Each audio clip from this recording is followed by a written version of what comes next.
በስመ አብ ወወልድ ወመንፈስ ቅዱስ አሐዱ አምላክ። የእግዚአብሔር ቤተሰቦች፣ የእመቤታችን የቅድስት ድንግል ማርያም ወዳጆች፣ የቅዱሳን መላእክት፣ የጻድቃን፣ የሰማዕታት ባለሟሎች፣ የሐዋርያት እምነት ተከታዮች እንደምን ለዚህ ሰዓት ደረሳችሁ? አምላካችን ሳይገባን በደላችንና ኃጢአታችን ሳያስብብን እንደ ምሕረቱ እንደ ቸርነቱ ብዛት ለዚህ ስላደረሰን ስሙ የከበረ የተመሰገነ ይሁን። አትለየውምና እናታችን የወለደት አምላክ እመቤታችን ቅድስት ድንግል ማርያም ምስጋና ይድረሳት። ቅዱሳን መላእክት፣ ጻድቃን፣ ሰማዕታት ሁሉ እንደየክብራቸው ምስጋና ይድረሳቸው። እንደ እግዚአብሔር አምላካችን ፍቃድ ዛሬ ከዚህ በገባነው ቃል መሰረት በተለያዩ ርዕሰ ጉዳዮች ላይ ጊዜውን በተመለከተ እንደምንማማር ተናግረን ነበረ። ይህን መሰረት በማድረግ ዛሬ ወደ እናንተ ማቅረብ የፈለግኩት በዚህ በመጨረሻ ዘመን ወይ ደግሞ በመረጃ ዘመን የትኛው ይቅደም በሚል ይሆናል። ይህን ያነሳውበት ምክንያት ይህ የመጨረሻ ዘመን ነው።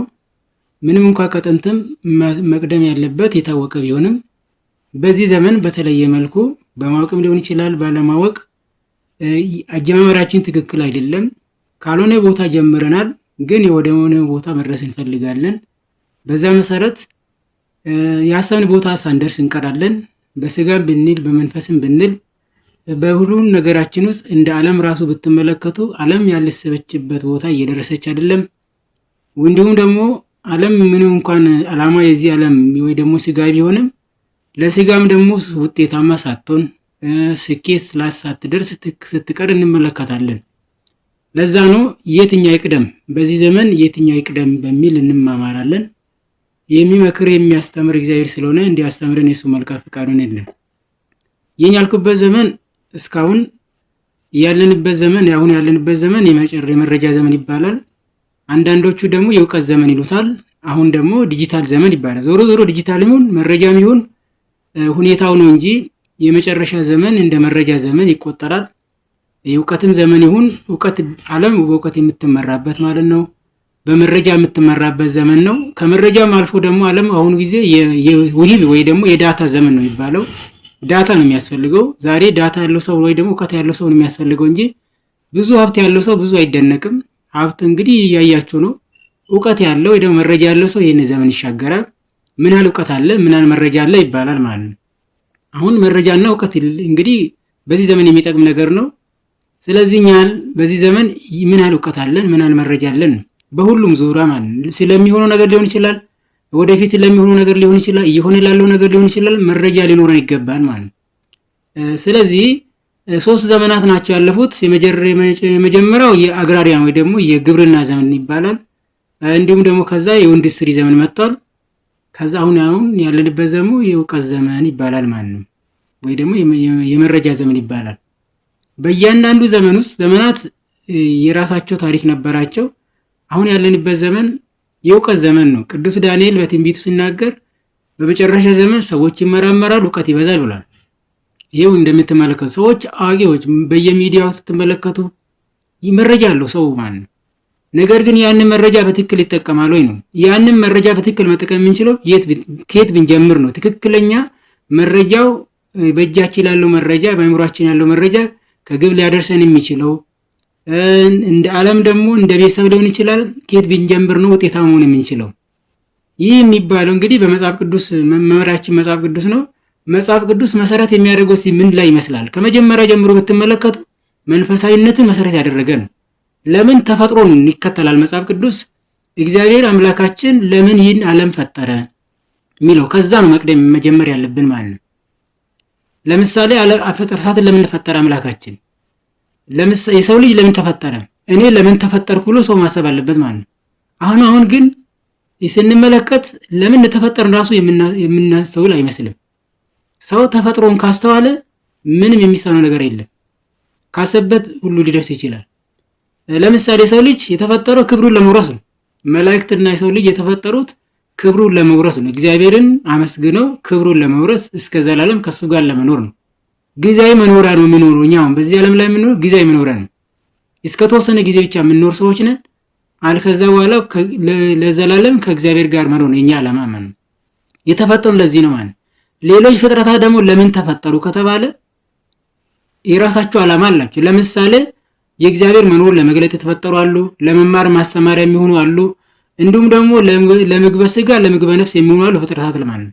እነዚህ የራሳቸው ዓላማ አላቸው ማለት ነው። ሰው ልጅ የተፈጠረበትን ዓላማ ከተወ ምንም የትም ሊደርስ አይችልም። የተፈጠረው እግዚአብሔርን ለማመስገን ለማምለክ ከሆነ ማስቀደም ያለበት ከዚህ ጋር የተገናኘ ስራ ነው ማለት ነው። እሱም ምንድነው? በመጀመሪያ በዓላማ ደረጃ የእግዚአብሔርን መንግስት ለመውረስ መሆን አለበት ማለት ዓላማ እግዚአብሔር መንግስት ለመውረስ ነው። ያ የሚጀምረው ደግሞ በዚህ ዓለም ከምንኖረው ኑሮ ነው። አሁን እኛ እየኖርን ያለው እስቲ በዙሪያችን ተመልከቱ። ዓለም እየሆነች ያለው ሁሉም ሰው እየተሯሯጠ ያለው ለእግዚአብሔር መንግስት የሚሆን ስራ ነው ወይ? ጥያቄው ማለት ነው። አንዳንድ ጊዜ ቦታውን እንመርጣለን፣ ጊዜውን እንመርጣለን። ቤተክርስቲያን ስንሄድ እግዚአብሔር መንግስቱን እናስባለን። የዓለም ስራ ውስጥ ስንገባ ደግሞ የዓለምን ነው የምናስበው።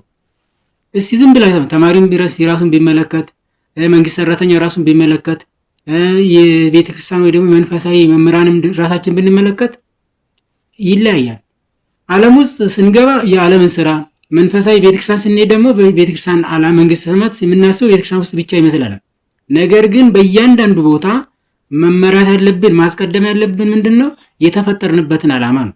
የተፈጠርነው የእግዚአብሔር መንግስት ለመውረስ ስለሆነ የእግዚአብሔር መንግስት የሚወረሰው ደግሞ ቤተክርስቲያን ውስጥ እያለን ብቻ ሳይሆን ሌላ ዓለም ውስጥ ስንኖር በምናደርገው በምናስበው በምናደርገው በምንናገረው ነገር ውስጥ ነው ያለው ማለት ነው። እግዚአብሔር መንግስት በሁሉም ቦታ እግዚአብሔር ባለበት ቦታ ሁሉ እኛም ስንኖር እግዚአብሔር ሁሉ ቦታ አለ ብለን በማሰብ ያንን ማስቀደም ያስፈልጋል። መንግስቱን ማስቀደም ያስፈልጋል። ይህን ዓለም ማስቀደም የለብንም ነው። ንቁ በሃይማኖት ቆሙ ነው የተባልነው እንጂ ሌላ አልተባልንም። እንዲሁም ቅዱስ ጳውሎስም የተናገረው ዓለምን አትምሰሉ ብሎናል። ዓለምን አትምሰሉ። በዓለም ውስጥ እየኖር ግን ዓለም መመሰል የለም። ይህ ልዩ ጥበብ ነው ማለት ነው። እንደዚህ አይነት ኑሮ ልዩ ጥበብ ኑሮ ነው። ዓለም ውስጥ እንኖራለን፣ ነገር ግን ዓለምን አልመስልም። ነገር ክርስቶስም ያለው ይሄንን ነው። በዓለም እንድታወጣቸው ሳይሆን በዚህ ዓለም ውስጥ እየኖር በክርስቶስ አምን እንድንኖር ነው ዓላማችን፣ የእግዚአብሔር ዓላማ ማለት ነው። ስለዚህ ዓላማችን የእግዚአብሔር መንግስት መውረስ መሆን አለበት ማለት ነው። ለዚህ ነው መቆም ያለብን በሃይማኖት ነው። ዓለምን አትምሰሉ፣ ነገር ግን በልባችሁ መታደስ ተለውጡ ይላል። በዚህ ዘመን ውስጥ አሁን ያለንበት ዘመን የመረጃ ዘመን ነው አይደል? የመረጃ ዘመን ስለሆነ በዚህ ዘመን እንዴት ነው ከእግዚአብሔር ጋር መኖር የሚቻለው? ለምን ቢባል ዓለም የራሷን ስራ እየሰራች ነው። ነገር ግን እኛ አሁን በዚህ ዘመን የተቀደምን ይመስለኛል። በመቀደማችን ተስፋ ልንቆርጥ እንችላለን። ነገር ግን በማንኛውም ዘመን ዓለም የተሸነፈች ስለሆነች ዓለም የራሷን ስራ ብትሰራ እኛ ባለመስራታችን የተቀደምን ቢመስለንም ነገር ግን ወደ ልባችን ተመልሰን ማስቀደም ያለብን አስቀድመን የእግዚአብሔር መንግስት መውረስ ያስፈልጋል ማለት ነው። ለምሳሌ በዚህ ዘመን ሰዎች የትኛው ነው የሚያስቀድሙ? ከሳይንስና ከሃይማኖት የትኛው ነው መመሪያችን የትኛው ነው? እኛን እየመራ ያለው የትኛው ነው? የሚገርማችሁ በሃይማኖት ሄደን የሳይንሱንም የሌላው ማግኘት እንችላለን። በሳይንስ ወይ ደግሞ በፍልስፍና ሄደን ግን የሃይማኖትን ወይ ደግሞ የተፈጠርንበትን ዓላማ ግብ የሚያደርስ የእግዚአብሔር መንግስት እንድንወርስ የሚያደርገንን ማግኘት አንችልም። ለምሳሌ ስነ ፍጥረትን ብንመለከት ዓለም ላይ ብዙ ነገሮች ተሰርቷል። እነዛ ነገሮች የተሰሩ እኮ ከስነ ፍጥረት ነው። ለምሳሌ አራቱ ባህሪያት አሉ። አራቱ ባህሪያት እኮ ለሁሉ ነገር መገኛ ናቸው። ዛሬ እኛ የምናደንቃቸው የትኞቹን ነው? ሰው ሰራሹን ነው የምናደንቀው። አሁን የመረጃ ዘመን የሚባለው አንዱ ሮቦት ነው፣ አርቲፊሻል ኢንተለጀንስ ነው፣ አግመንትድ ሪያሊቲ፣ ቨርቹዋል ሪያሊቲ፣ ብዙ አይነት ቴክኖሎጂዎች አሉ ከአይምሮ በላይ የሚደንቁ ማለት ነው። ነገር ግን እነዚህ ነገሮችን እኛ የምናደንቃቸው ወይ ደግሞ የምንደነቀው የምንደመመው ለምንድን ነው? መንፈሳዊ ዓለም ውስጥ ምን እንዳለ ስለማንረዳ ነው ማለት ነው። ደግሞ መረዳትም ስለማንፈልግ ይመስለኛል። ስለማንፈልግ እንጂ ልንደርስበት እንችላለን። አራቱ ባህሪያት እኮ ለሁሉ ነገር እግዚአብሔር አምላካችን ለሁሉ ነገር መገኛ እንዳደረጋቸው ሁሉ ዓለምም ያንን ተጠቅማ ነው የምትሰራው። በርቀት ቀደም ተከተል ቅዱሳን አባቶቻችን የሄዱበትን ሂደት ብንሄድ አሁን የምንመለከታቸው ነገሮች ሁሉ የሚጠቅሙ አይደሉም ወይ ደግሞ የሚደነቁ አይደሉም። መሬትን መፍጠርና ከመሬት የሆነ ነገር መስራትን የትኛው ይደንቃል? አውሮፕላን ተሰርቷል። አዎ ጥበብ ነው፣ እውቀት ነው። ነገር ግን ከዚህ በላይ ሆኖን እኮ እግዚአብሔር ደግሞ ማድረግ እንደሚችል ደግሞ ማሰብ ያስፈልጋል ማለት ነው። የትኛው ይቅደም? በዓላማ መንግስተ ሰማያት ይቅደም? በሌላ ደግሞ በመንፈሳዊና በስጋዊ ዓለም ስንኖር የትኛው ነው መቅደም ያለበት? በመንፈሳዊ ሄደን የስጋውን ማግኘት እንችላለን። በስጋ ሄደን ግን የመንፈስን ማግኘት አንችልም። በስጋ ብትኖሩ ትሞቱ ዘንድ አላችሁ ነው የተባልነው። መንፈሳዊ ኑሮ ስንኖር ግን ሁል ጊዜ ትርፋማ እንሆናለን። አሁን ብዙዎቻችን የኛ እቅድ በህይወታችን ውስጥ የኛ እቅድ የትኛው ነው ከተባለ ብዙዎቻችን የኛ እቅድ የስጋ እቅድ ነው። የስጋ እናቅዳለን። የመንፈሱን ግን ድንገት ወይ ደግሞ በዓላማ አንሰራም። ነገር ግን የሚገርማችሁ ቅዱሳን መላእክትና የዚህ ዓለም ገዢ የተባለው ዲያብሎስ የሚሰራው በእቅድ ነው። እኛ ግን ማስቀደም ያለብን የትኛው ነው? መንፈሳዊን ማስቀደም ያስፈልጋል ማለት ነው። ዓላማችን ጠላቶቻችንም ወዳጆቻችንም ያሉት በመንፈሳዊ ዓለም ላይ ነው እንጂ በስጋዊ መንገድ አይደለም። ቅዱሳን መላእክት ያሉ በመንፈሳዊ ዓለም ላይ ነው። የቀደሙ አባቶች እንኳን ብንልና አብርሃም እና ይስሐቅ እና ያዕቆብ ብንመለከት እኮ አባቶቻችን ያስቀደሙት መንፈሳዊ መንገድ ነው። አብርሃም ያስቀደመው እግዚአብሔርን ነው። ኢዮብ ያስቀደመው እግዚአብሔርን ነው። እግዚአብሔርን በማስቀደም ያገኙት እንጂ ዓለምን በማስቀደም አይደለም ያገኙት ማለት ነው።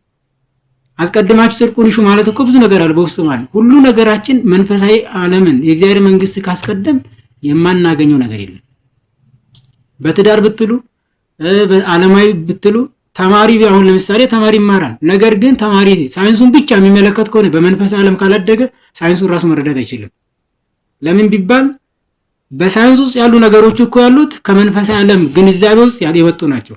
በተለይ በዚህ ዘመን ያለው የመረጃ ዘመን የምንመለከታቸው ረቂቅ ቴክኖሎጂዎች መነሻቸውን የሚያደርጉት ከመንፈሳዊ ዓለም ነው። ፊልሞቻችን ዝም ብለው ተመልከቱ እስቲ። ዝም ብሎ ይመስላችኋል? ጌም ብትመለከቱ ጌም እኮ ዝም ብሎ አይደለም።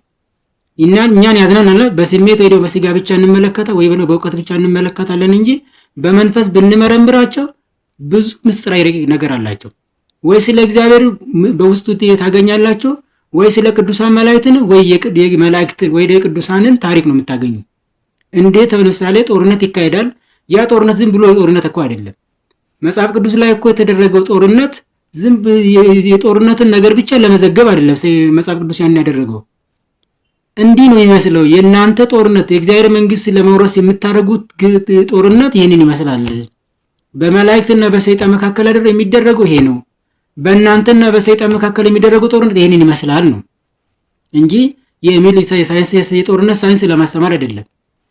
ይሄ ነው ምስጢሩ ማለት ነው።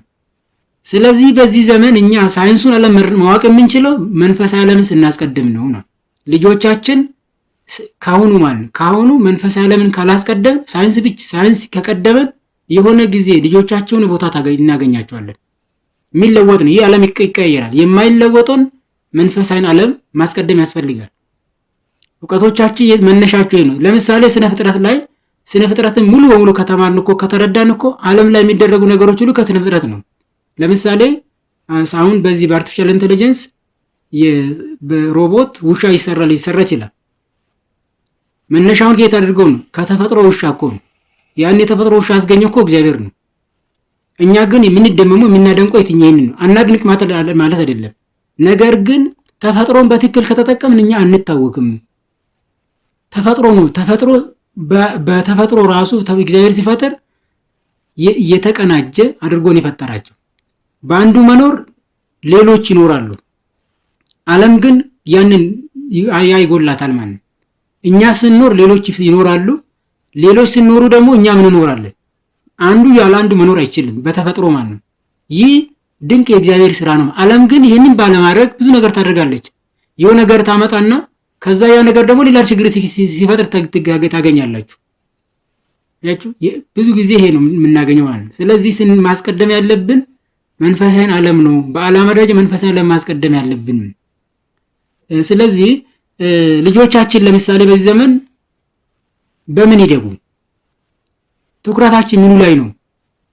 በአካል፣ በአእምሮ፣ በመንፈስ ከሶስቱ የትኞቹ ላይ ነው? እኛ ብዙ ትኩረት የምናደርገው የሚበላ የሚጠጣ ላይ ብዙ ጊዜ እንዲማር ነው፣ እውቀት ብቻ ማለት ነው።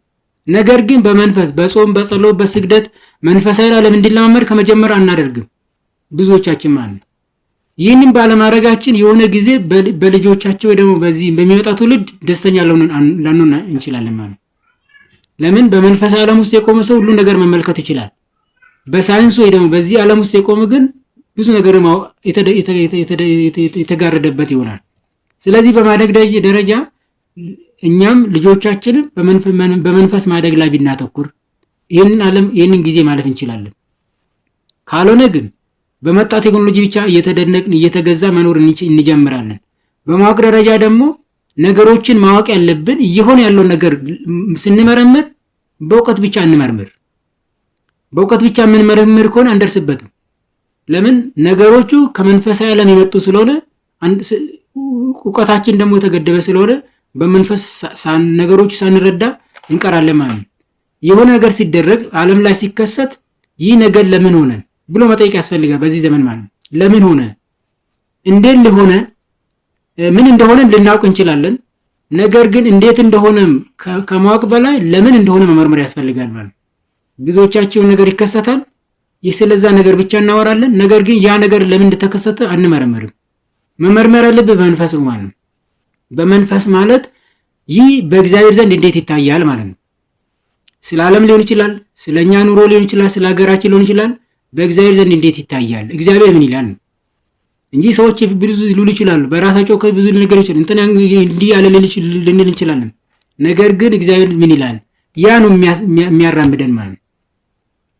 መጨረሻውን የሚታወቀው በእግዚአብሔር ዘንድ ስለሆነ በእግዚአብሔር ዘንድ ይህ ነገር እንዴት ይታያል የሚለው ነገሮችን ማወቅ ያለብን በመንፈስ ነው ማለት ነው።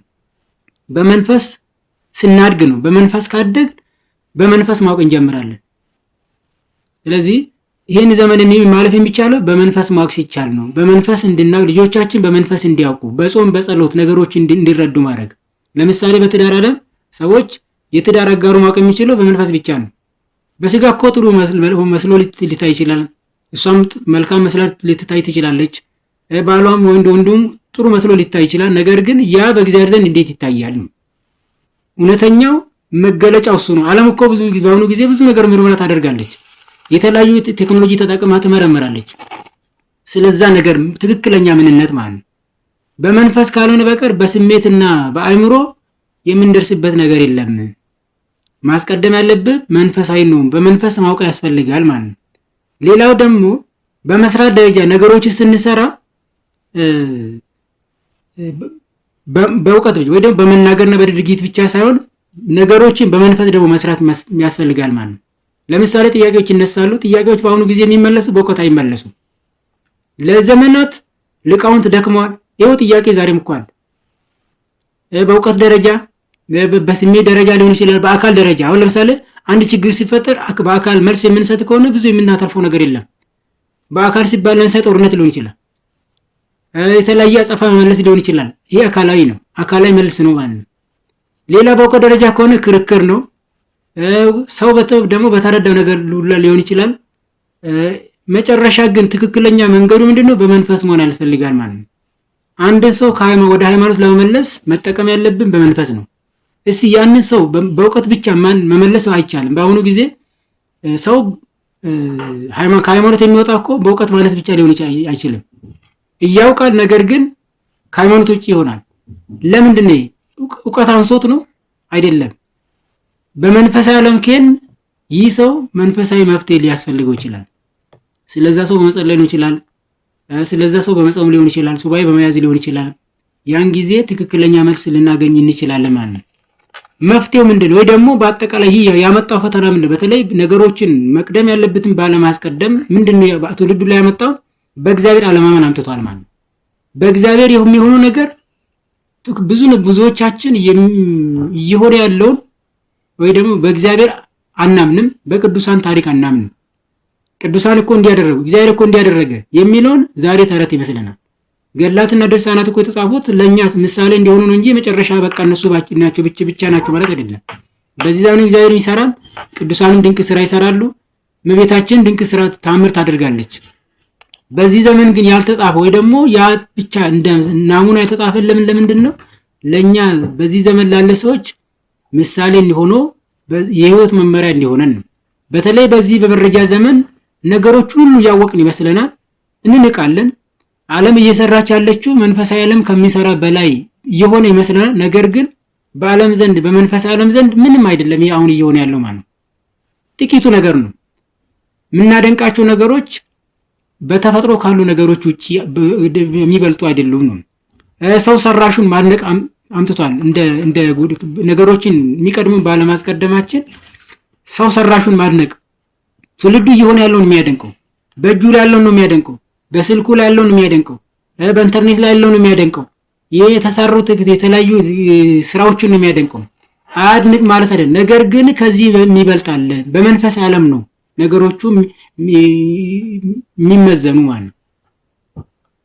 ስለዚህ ይሄንን ሰው ሰራሹን ካለማድነቅ ወደ ማድነቅ ስላመጣ ትውልዱ ምንድነው መፍትሄው ምንድነው? ተቀድመናል ብለን ተስፋ መቁረጥ የለብንም። መንፈሳዊ ዓለሙ ላይ ቶሎ መስራት ያስፈልጋል። እንዲሁም ደግሞ ቤተክርስቲያናችን ወይ ደግሞ መንፈሳዊ ዓለም መንፈሳዊ ቤተሰብ በመስራት ያስፈልጋል። ህፃናት ከቤተሰብ ጀምሮ መንፈሳዊ ዓለም ካልተረዱ በሳይንሱ ዓለም ብቻ ኑሯቸውን ወይ ደግሞ ህይወታቸውን የሚጀምሩ ከሆነ የእግዚአብሔር ቤተሰቦች ይህናል የእግዚአብሔር ማስቀደም ከተነጋገር እኛም እግዚአብሔር አምላካችን በፈቀደ እሱ በወደደ በረዳን የእሱን መንገድ በማስቀደም እግዚአብሔር ያደረገልንን በጥቂቱ በቅርቡ በቋንቋ የነሽ ሚዲያ ላይ ምስክርን ሰጥተናል። እግዚአብሔር በዘመናት እንደሚሰራ በህይወታችን ያደረገውን ለብዙዎችም እንዲደርስ ብዙዎችም ደግሞ እግዚአብሔር አምላካችን ለካ በዚህ ዘመን ይሰራል ብለው ይሰራል ብለው እንዲያምኑ ወይ ደግሞ እንዲረዱ ምስክርን ሰጥተናል። ያን ምስክርነት እንድትሰሙ እንጋብዛለን። በዚሁ ልዑል ሰገድ ምክንያቱ ነው። ይህን የእግዚአብሔር ድንቅ ስራ ተናገሩ ድንቅ ስራውን መስክሩ በሚል መርሃ ግብር ለህዝብ እንዲደርስ ምክንያት ስለሆንክ እግዚአብሔር ይስጥልን። አገልግሎትን እግዚአብሔር አምላካችን ያስፋል እንላለን። ከዚሁ ደግሞ በተጨማሪ የዛሬ 2 ዓመት በፊት ጀምሮ ይህኑ መሰረት አድርገን እግዚአብሔርን ማስቀደም ማለት ነው መጽሐፍ አሳተመን ስለነበረ ያንን መጽሐፍ ህዝብ ጋር በማድረስ በነፃ ትውልድ ጋር እንዲደርስ ወይ ደግሞ መጽሐፉን በማስተዋወቅና በመሸጥ ያለምንም ትርፍ ማለት በነፃ ህዝብ ጋር እንዲደርስ ስላደረገልን መምህር ተስፋዬን እግዚአብሔር ይስጥልን፣ እግዚአብሔር ያክብርልን እንላለን። እንዲሁም ደግሞ ትላንት ወይ ደግሞ ከ2 ቀን በፊት ይህ ቪዲዮ ከመቀረጹ በፊት በራሱ ተነሳሽነት እኛ የምናቀርበውን አይቶ ለዚህ ዘመን ይጠቅማል ለተማሪዎችም ይጠቅማል ብሎ ይሄ ወደኛ ዩቲዩብ እንዲመጡ ተማሪዎቹም ሙሉ ስለጋበዝክ እግዚአብሔር ይስጥልን እንላለን። ከመምህር ተስፋዬን የመጣችሁ ብላችሁ ደግሞ በተለያየ ጽሁፎችን የጻፋችሁልን እግዚአብሔር ያክብርልን። አብረን እንማማራለን፣ እንተጋገዛለን። እንግዲህ መንፈሳዊነት ይሄ ነው። ቤተክርስቲያን አስተማሪዎችን ይሄን ነው። መምህራን እንዲደጋገፉ አብሮ መረጃ እንዲለዋወጡ አንድነታቸው እንዲንጸባረቅ። ለምን መንፈስ አንድ ቢሆንም ጸጋ እንግዲህ ልዩ ነው። መምህራን የተለያየ ጸጋ አላቸው ሁሉም ግን አንድ ላይ ቢመጡ አንድ ቤተክርስቲያን የምናገለግል የእግዚአብሔር መንግስት አንዲት ስለሆነች ብንተባበር ብንደጋገፍ የቺን ቤተክርስቲያን ወይ ደግሞ ይህንን ምዕመን ይህን ዘመን ማሻገር እንችላለን። ካልሆነ ግን በመነቃቀፍና በመለያየት ግን የምናመጣ ለውጥ የለም። ከነዚህ ወንድሞች እንድንማር መልእክቴ ነው። እንግዲህ መልእክት በተለይ የሰጠኑ ምስክርነት ላይ እግዚአብሔር ያደረገውን ድንቅ ስራ ብቻ ነው የተናገር። ነገር ግን በዚህ ህይወት ውስጥ ግን ፈተና የለም ማለት አይደለም። በጣም ብዙ ፈተና አለ። ያንን ፈተና ደግሞ እግዚአብሔር ፈቀደ ወደፊት በዚህ ቻናል ሊሆን ይችላል፣ መምህር ተስፋዬ በኩልም ሊሆን ይችላል፣ ለእናንተ የምናጋራችሁ ይሆናል። ብዙ ፈተና አለ። ለምን ዝም ብሎ የሚሆን የለም። እግዚአብሔር አምላካችን መንግስቱን እንድንወርስ የፈቀደው ወይ ደግሞ የሚፈቅድልን በብዙ ፈተና ውስጥ ማለፍ ያስፈልጋል። ያለ ፈተና የሚሆን ነገር የለም። በብዙ መከራ እንወርሰን ይገባናል ይላል። ግድ ነው። በዚህ ዓለም ላይ ስንኖር ፈተና የለም። ከሰይጣን ይመጣል፣ ከተለያየ ቦታ ይመጣል። ያንን ፈተና ደግሞ እግዚአብሔር እንዴት እንዳሳለፍልን በጥቂቱ የተናገርናል። ነገር ግን ያንን ፈተና ደግሞ እንዴት እንደነበረ በሌላ መልኩ የምንነግራችሁ ይሆናል ማለት ነው። በዚህ አጋጣሚ እስካሁን በዚህ ቪዲዮ የተለቀቁትን አዳዲስ የመጣችሁ ሰዎች ወደ ኋላችሁ ብትመለሱ ለጋብቻ በተለይ በዚህ ዘመን ያሉ ሉላዊነትና ዓለማዊነት የዘመናችን ዋና ኃጢአቶች የሚባሉትን የቤተክርስቲያን አገልጋዮች ደግሞ በአጠቃላይ ክርስቲያን ምን መሆን እንዳለብን በአጠቃላይ ምዕመናን ደግሞ ምን አይነት ፈተና አለባቸው ያንን ፈተና እንዴት ነው ማለፍ የሚችሉ የሚቱን ከዚህ የተሰራናቸው ቪዲዮ እንድትመለከቱና ወደፊት ደግሞ ከዚህ ፊት ቃል በገባኑ መሰረት ህፃናትን፣ ወጣትን፣ ባለትዳሮችን ወደ ትዳር ያልገቡትን ሌሎች ደግሞ በዚህ ዘመን ይህን ዘመን ደግሞ በመንፈሳዊ ዓለም እንዴት ይታያል እንዴት ይመዘናል የሚለውን ቴክኖሎጂ እንዴት እንዲጠቀም ጉዳቱ ጥቅሙ መነሻው ምን እንደሆነ መጨረሻው ምን እንደሚመስል እንዲሁም መንፈሳዊ ውጊያዎች ደግሞ እንዴት እንደሚመስሉ ለምን አንድ ክርስቲያን በዚህ ዓለም ሲኖር ግዴታ መገደል ያስፈልጋል። ያለ ተጋድሎ የሚሆን ነገር የለም። ፈተና ሳንፈልግ ቀርተን መንፈሳዊ መንገድ መኖር አንችልም። ሃይማኖት ከፈለግ ፈተና ደግሞ ግድ ነው፣ አብሮ ነው የሚሄዱ። ስለዚህ መንፈሳዊ ውጊያችን እንዴት ውጊያ ማድረግ እንዳለብን፣ ምን አይነት ጠላት እንዳለብን፣ እነዛን ጠላት ደግሞ እንዴት እንደምንረዳ ሌሎች መምህራን ከሚያስተምሩ በዚህ ዘመን ደግሞ እንዴት እንዲታያል ነው። በተለይ በዚህ በመረጃ ዘመን በቴክኖሎጂ ውስጥ በሳይንሱ ዓለም ውስጥ እንዴት ይታያል ያን የሚለውን የምንማማር ይሆናል። ስርዓተ ቤተክርስቲያን በተመለከተ እንዲሁም ደግሞ ስርዓተ ኑሮ በዚህ ዓለም ላይ ስንኖር ምን አይነት ስርዓት ነው ሊኖረን የሚገባ? ለምን ስርዓት አልበኝነት እየበዛ ነው? ስራ ስናከብር ነው እግዚአብሔርን መንግስት መውረስ የሚቻለው። እንዲህ ብታደርጉ እንዲህ ይሆናል ብሏል እግዚአብሔር አምላካችን። ስርዓቱን ብናከብር ተፈጥሮ እንደዚህ አይዛባም። ገበሬ ጋር ብትሄዱ፣ ሁሉም ጋር ብትሄዱ ነገሩን በተፈጥሮ ለቆ ታገኛላችሁ።